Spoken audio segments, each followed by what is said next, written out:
Hello guys, what is happening and welcome to this live stream. So this is a very important live stream in my opinion, because we're going to be going through the supply myth. We're going to be going through how these real estate markets can flip over from, hysteria to fear and panic, and how fast it can happen.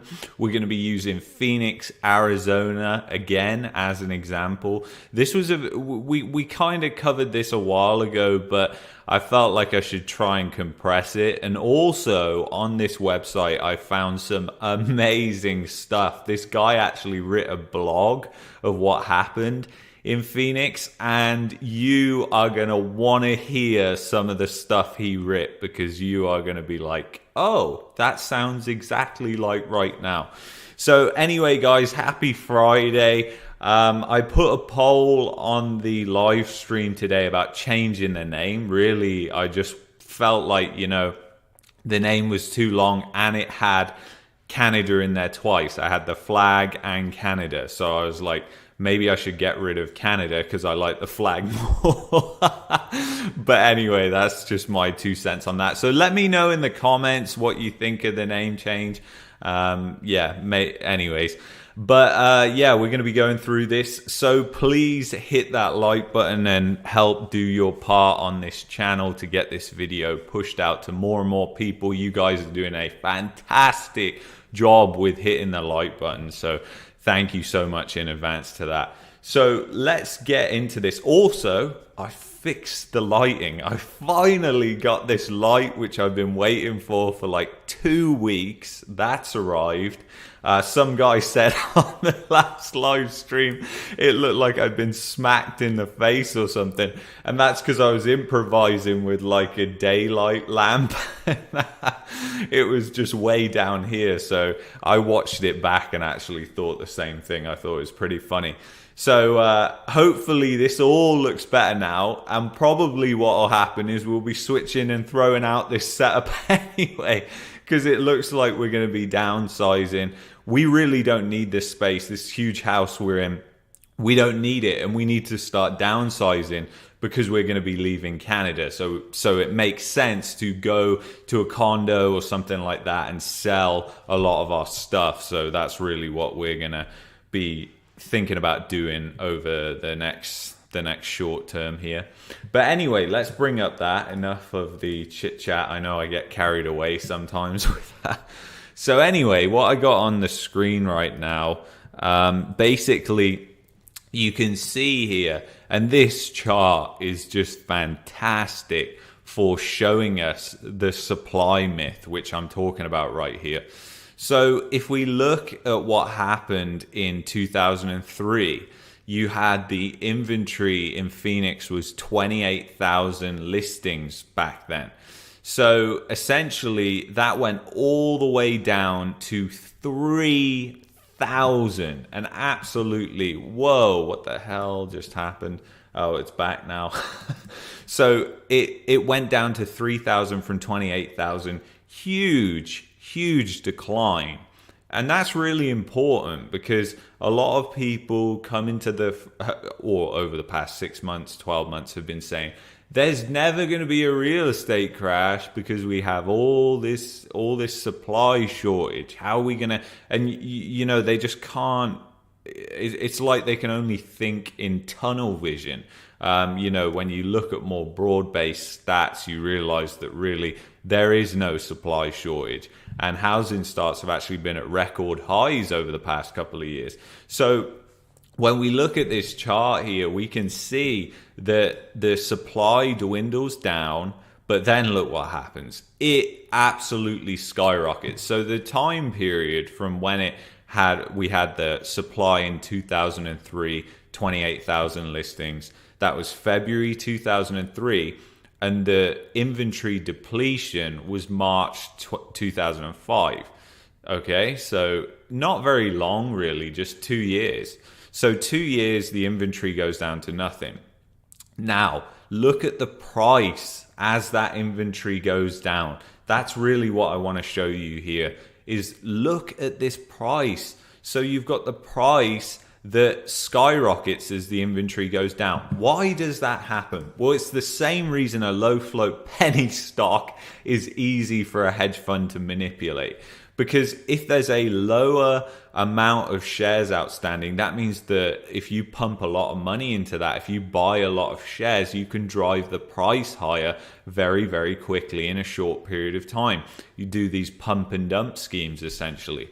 So the thing is, obviously with real estate, it works in a similar sense, because when you have the inventory deplete and deplete and deplete, you could even have less buyers than you had when there was more inventory. But if inventory has decreased that much, then prices are still going to rise if the sales are even a little bit elevated compared to the past history. So what tends to happen, the psychology around that, is when the inventory drops, people think, like, this narrative comes around, which you'll see on this blog was evident back in before the global financial crisis as well, that there's all this supply shortage and that is not going to be stemmed very quickly. And of course, that always happens and it comes back very quickly. But the thing to note here is the fact that when the supply shortage goes down, there's that narrative around it. It creates a lot of FOMO. Buyers come in and a lot of buyers think, oh my God, we're never going to be able to afford a house.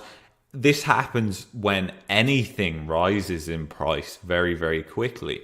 It just so happens that if there's a low amount of inventory, it doesn't take as many people to create that rise in price. Now, let me explain what happened across a lot of markets in Canada, rural markets, and a lot of markets in the US too. By all accounts, a lot of markets everywhere, to be honest, in the world. And basically, you had a lot of people working from home. And then guess what happened? Well, basically, when people were working from home, they started to think, why am I living in the city in this tiny place when we can move somewhere else? And we can buy a big house with a nice home office and everything like that. So all at once, you had everybody the same thing. You had a lot of people thinking, we need to buy this bigger house in the suburbs. So they all went to the suburbs. And of course, these suburbs the inventories are a lot lower. So it takes not that many more people to actually deplete the inventory. Think about a small town like Brantford in Ontario, for example. That is a small town. The inventory might have been 700 homes before the cerveza sickness hit. And couple with this, the fact that a lot of people took their homes off the market who didn't need to sell because they thought, I'm scared. I don't want everything was scaring people, especially in 2020. But even throughout 2021, a lot of the people who should have been selling and downsizing, the boomers, didn't do so because they were the quote unquote at-risk part of the population. So you had a just perfect storm that was created of low inventory plus high demand. And it was a complete myth. And I've been saying this for over a year, that when people were talking about supply shortages, I just put my head in my hands. And, there's been many people who are called quote unquote experts in finance. And I'm not making I just want to be clear here. I'm not making myself out to be some kind of genius in finance or anything like that. All I'm saying is some of these quote unquote experts, nobody calls me a quote unquote expert, and that is good.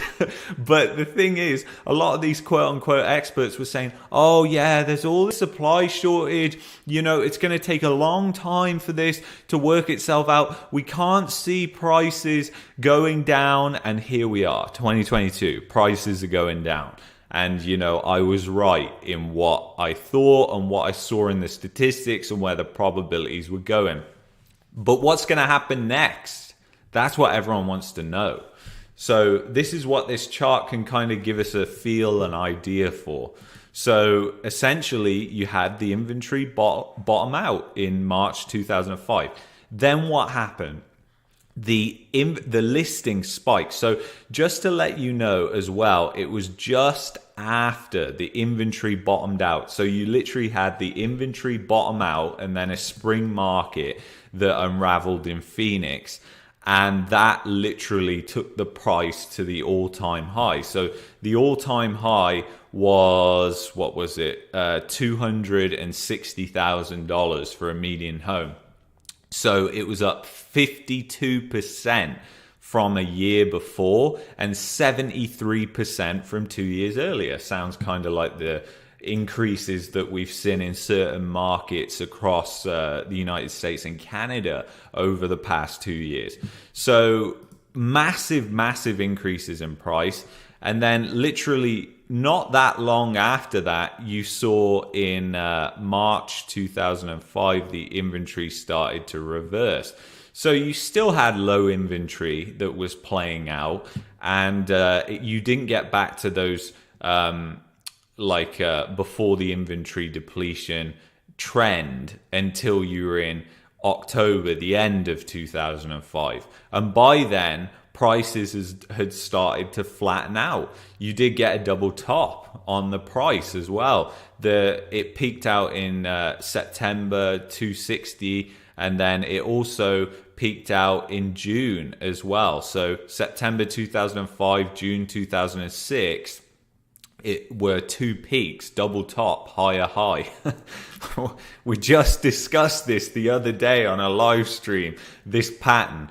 So, and it looks like a triple top with this 2007 as well, 255,000. So that was a lower high. So yeah, these patterns anyways, the inventory absolutely explodes. And from 2005 to 2006, you have the inventory go from, or the listings go from 3,000 all the way to 45,000.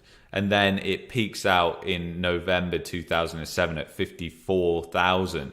So prices really start their descent in 2006, and the listings are well above the trend by that point. So that's pretty interesting.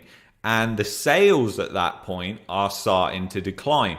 But what's interesting about that is when you look at the sales on this chart here, you can see that clearly there was a massive spike in sales, and you were in this uptrend here in sales. The sales peaked out 2004, 10,000 sales. You were near that again in 2005, 9,500 sales. But then guess what? Because they were borrowing demand from the future, these sales were borrowing demand from the future. That means that everything changed, and that means eventually there's going to be less sales. And of course, that will probably come at the same time when the inventory is increasing massively. So this is pre-GFC. This is before Lehman and the blow up and everything like that, that this is already starting to happen. Remember, Bear went in June or July 2008, and Lehman was in October 2008. So the prices had already started declining into 2007, and they were taking a big hit. So 2008, they were down about 15% over 2007, the prices. So this is where it gets interesting, because you can kind of get an idea of how quick prices can go down in a short period of time when there's a massive bubble like we've got right now formed. And it's a global property bubble.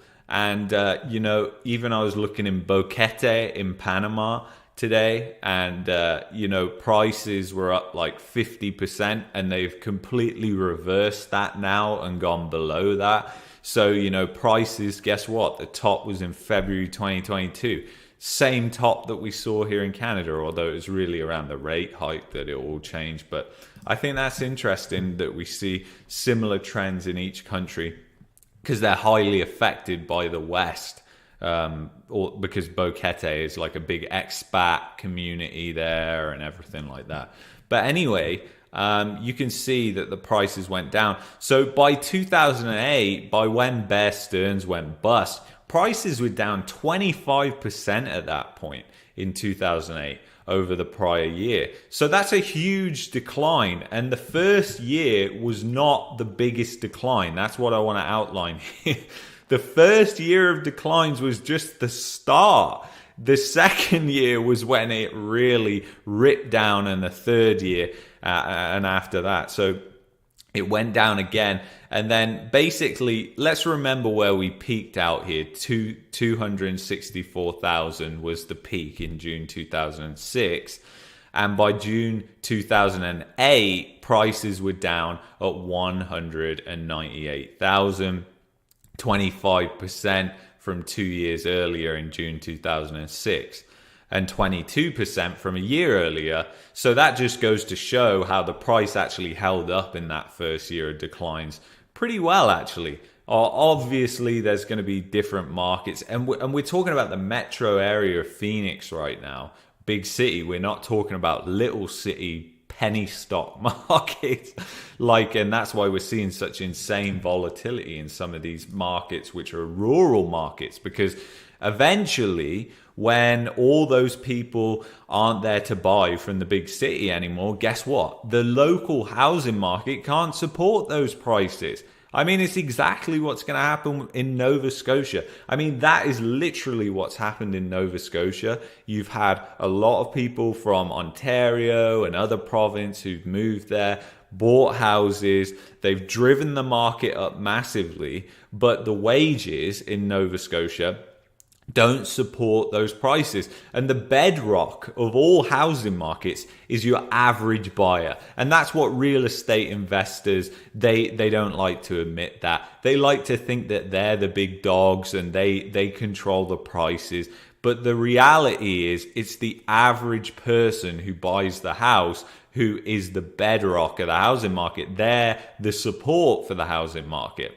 So if prices have got to go down to where these people can afford it in Nova Scotia, again, you're going to see declines of like 40% in Nova Scotia, even though the price is not that high. So it's going to be quite a reality check and an eye opener for some of those people from Ontario, and whatever to them. I mean, a lot of people try to lock in their profit, but it's very difficult to do that if you're going from a sale to a sale. So there's always that. So anyways, we were down 25% in June 2008. And then 2009, where were we at? Well, that is actually when you started to make a bottom in the prices. So June 2009, let me just find it here. Yeah, there it is. So June 2009, the prices were down 51% over 2 years, 37% in 1 year. So the prices were down drastically in that year. So it was really the second year where you saw that substantially huge declines. And remember, you had practically a year of flatness. But the thing is, that's not always the case. These things can zip up and go straight back down. And in the case of what's happening here in Canada right now, I think we're actually seeing that right in front of our eyes, that this is just going to be a very quick reversal. But it's very difficult to predict things like that because there's still a ton of FOMO out there. And the fact is, I still see loads of people on Reddit who've got mortgage rate holds with FOMO, asking for people's advice on all these forums. So, I still think there's a ton of FOMO buyers out there with rate holds, and those people are going to be artificially stimulating the market for the next couple of months at least. And then we're going to be heading into winter, which is typically when people don't list their home. But by next spring, it's going to be really interesting because by then you're going to have people being foreclosed on, people who've lost their job. It's going to be like everything coming to head at the same time, in my opinion, and we'll see what happens with that, and we'll continue to monitor it. And I'm not saying that with any sort of certainty right now, but that's just the way I see things lining up. But we got to continually monitor what happens with unemployment, what happens with defaults, even though they're 3 months behind. Statistics here are kind of ridiculous. They're almost not worth the paper that they're written on. So that was a huge decline. You went all the way down from 264 all the way down to the bottom here at 119,000. And then you actually had a little bit of a bump for 2 years where prices went up.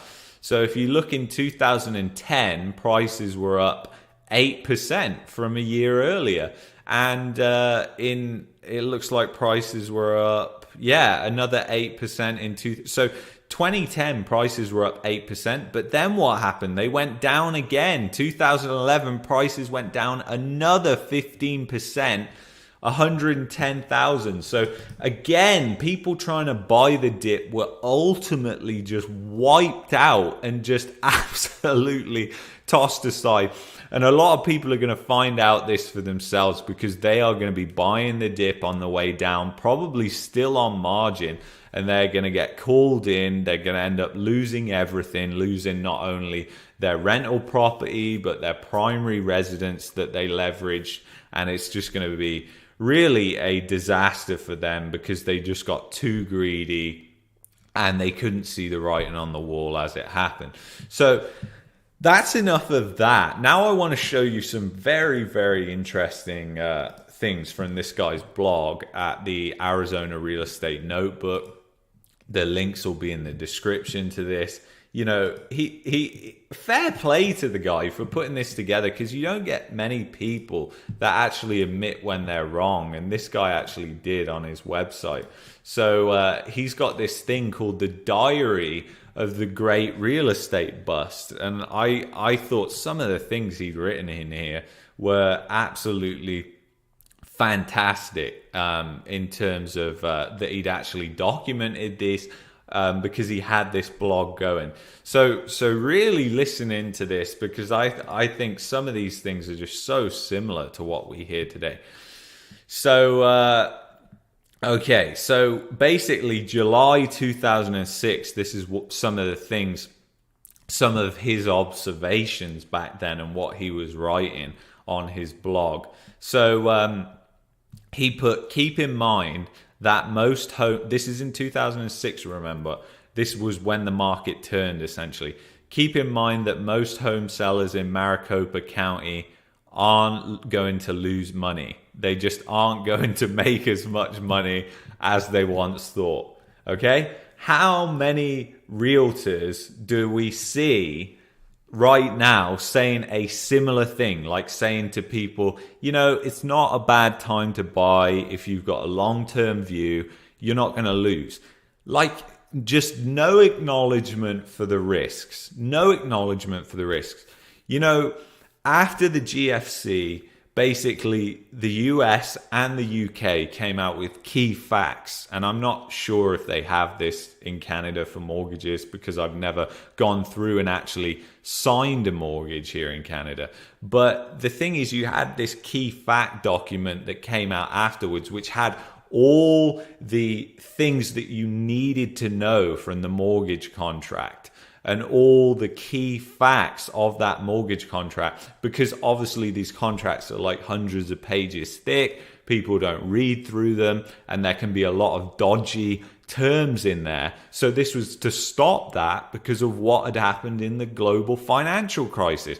People had no clue what they were getting into with their mortgage. And I guarantee a ton, 90% plus of the people who have these variable rate fixed loans that we were talking about on the other stream Wednesday or Monday, I guarantee 90% of those people, they have no idea that there's a trigger rate. No idea. They are just completely unaware of that fact. And if there was something like a key fact document, which they got, then really, and you had to sign that in the UK. I'm not sure. I know they have a similar process in the US. I'm pretty damn sure, because I've seen some of the the mortgage documents from the US, but it maybe it's done by state level. I don't know, but that's really like the lack of regulation is just like the Wild West here in Canada when it comes to risk taking. So yeah, they're not going to make, well, they lost tons of people got foreclosed on. My attitude in the summer of 2006 was along the lines of, yeah, prices are falling on the outskirts, but home prices in closer in located locations are still increasing, and home builders are cutting production, so that should take care of some of the supply only hang. If only. You know, this guy, I gotta say hats off to this guy. I don't know if he was a realtor or whether he just wrote this blog, but he really is just he's been so open with his mentality and what was going on. And really, that is so valuable to us in this. And I'm going to leave the links in the description of this video if you want to read through the whole thing. I recommend you do that because there's a lot of good stuff in here that you need to absorb again and again to kind of get in. I've read through this about 5 times today. But basically, that's exactly what we see here in Canada right now. The inner city markets are holding up better than the suburbs. Now, obviously, like I said, it's a little bit different because the dynamic that was caused by the pandemic kind of created even more volatile, ridiculous housing prices in the outskirts. And they were really where they saw the massive percentage increases. But let's face it, places like Toronto and Vancouver are in gigantic bubbles as well. And Calgary is in a bubble too. It's just a smaller bubble.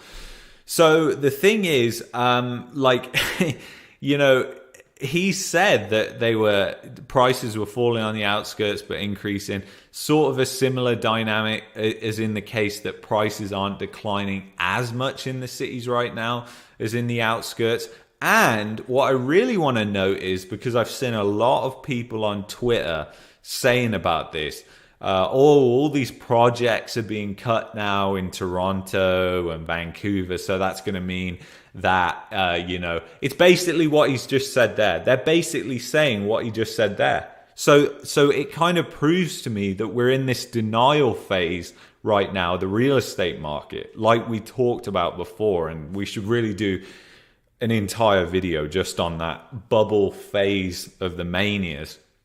But the thing is, I think that's really important that he's put that in there, because that's what I see a lot of people chirping about right now. And we just know that's not the case because there's a complete oversupply. And most of these people on Twitter are talking about condos. And there is an absolute glut of condos in Toronto and Vancouver. And I believe condos are extremely risky right now. And I'll tell you why. I wouldn't touch them with a 10-foot pole in Canada or the United States. And that's because the condo fees are going to be tied to the real rate of inflation, not the bogus CPI number that the government puts out there. So if they have to do some repair work to the building and the price of that has increased 30% over the next year, guess what? These condo fees are doomed in the long run when you really think about the inflation dynamic that we've got right now. So I think that's a big risk factor if you're looking at a condo or buying a condo right now, because it's like I said, like, you know, what we pay, inflation, that's real. What the government says inflation is not real. That's why, in some sense of the imagination, it doesn't really matter what they tell us inflation is, because, you know, the real rate of inflation is going to do the damage to the economy.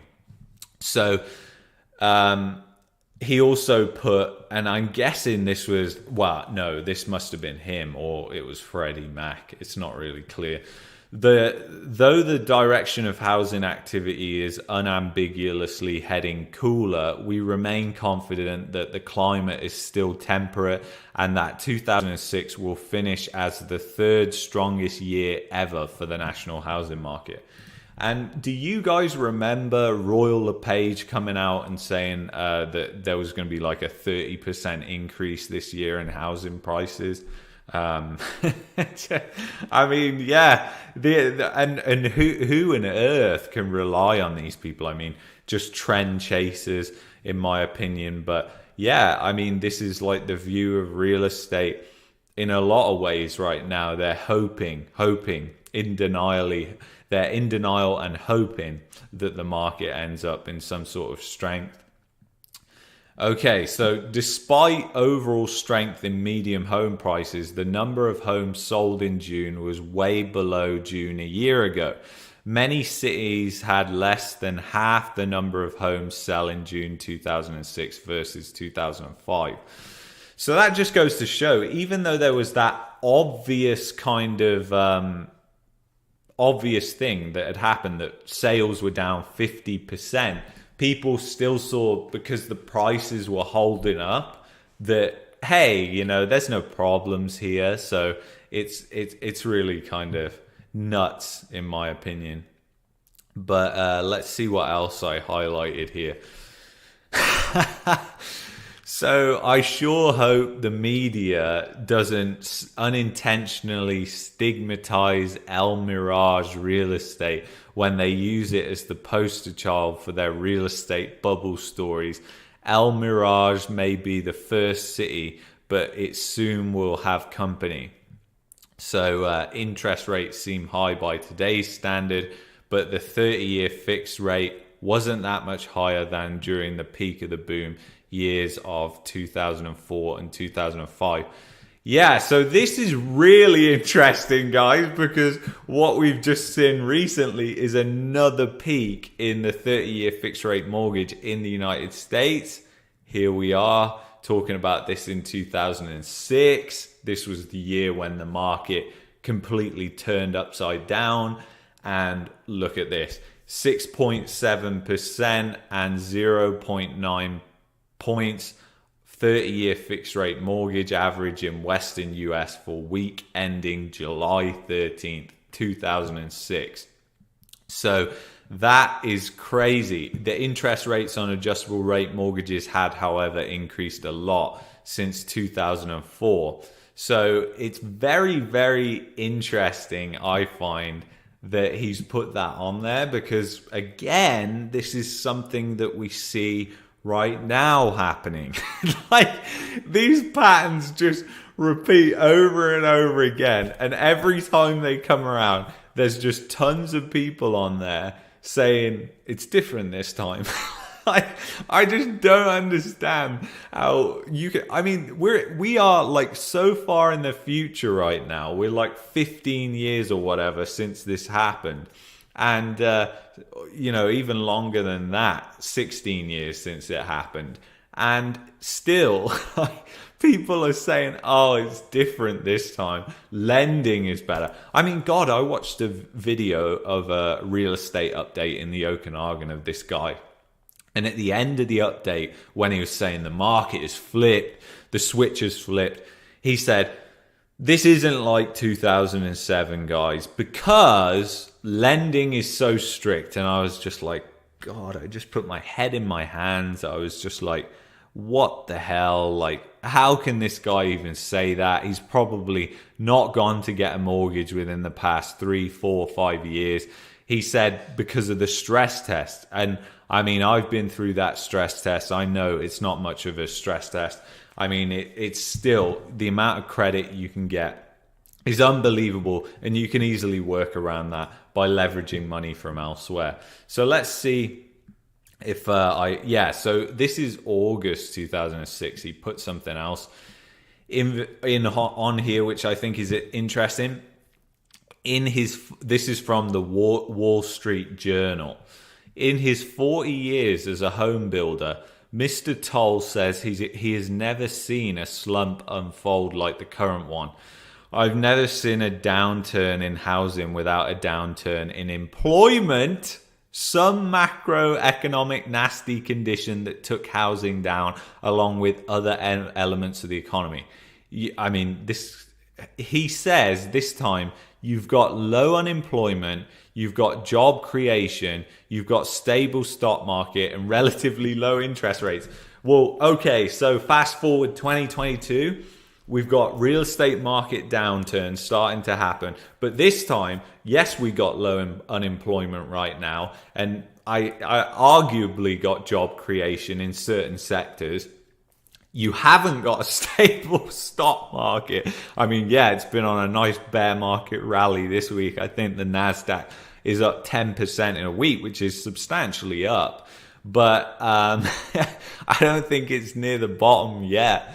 But the thing is, I think that's crazy that he's put that, because that just goes to even show you guys that when the prices started to reverse and the housing market started to reverse, guess what? Unemployment was low at that point. This is exactly like right now. Unemployment is low, but again, we haven't got that stable stock market, and we haven't got relatively low interest rates.